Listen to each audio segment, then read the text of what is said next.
Hi, this is John Stowell, and welcome to my Truefire course, Modern Chord Melody. I'm a jazz player, but we're not calling this modern jazz chord melody because it's really not about jazz.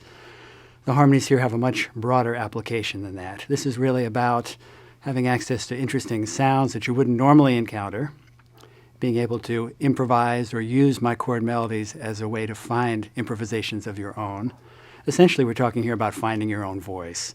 So some of the things we're going to cover that I think you'll find interesting and maybe unusual are the use of open strings inside of voicing. Here's one I use in the tune. One of the tunes, I should say.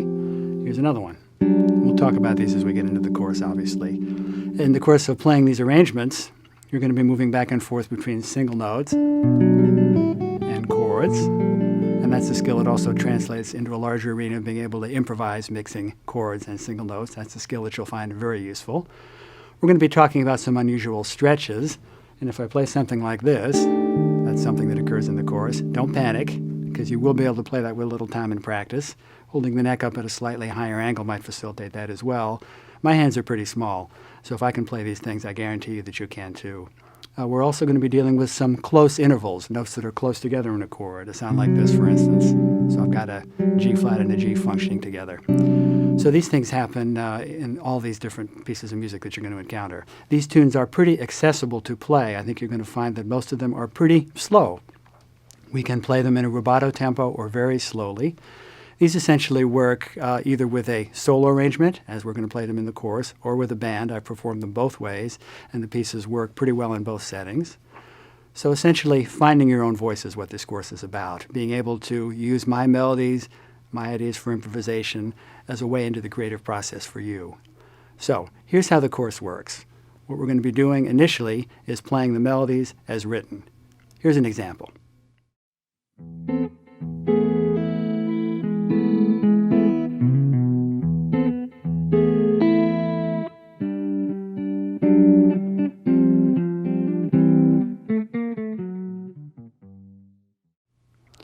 Now the next thing we're going to do is play each melody, but tuning the guitar a major third lower.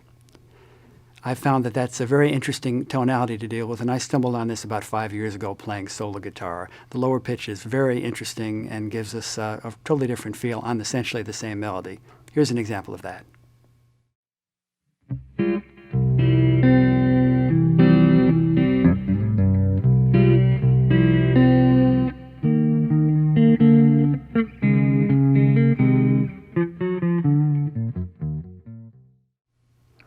Now the next thing we're going to do is play the exact same melody, but now with embellishments. And I think you're going to find that as you play any particular piece over and over again, things will naturally change and evolve. So you're going to hear the same melody, but now some rhythmic fills, some slightly different interpretations of the original harmony. Here's an example of that.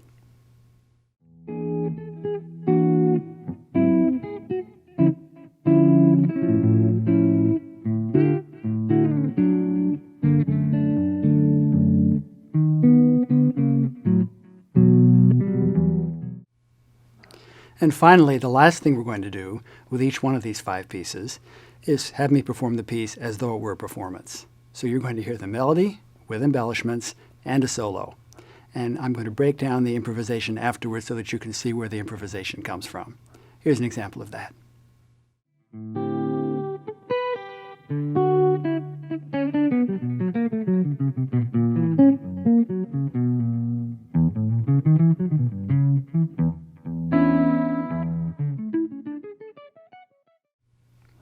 So that's pretty much how our course is going to work. But bear in mind, in addition to the melodies, the embellished melodies, the performances, we're going to be talking about basic techniques to help build your skills. We're going to be talking about theory, applications of the improvisation here on the pieces. So we have a lot of work to do, but it's going to be fun. Let's get to work.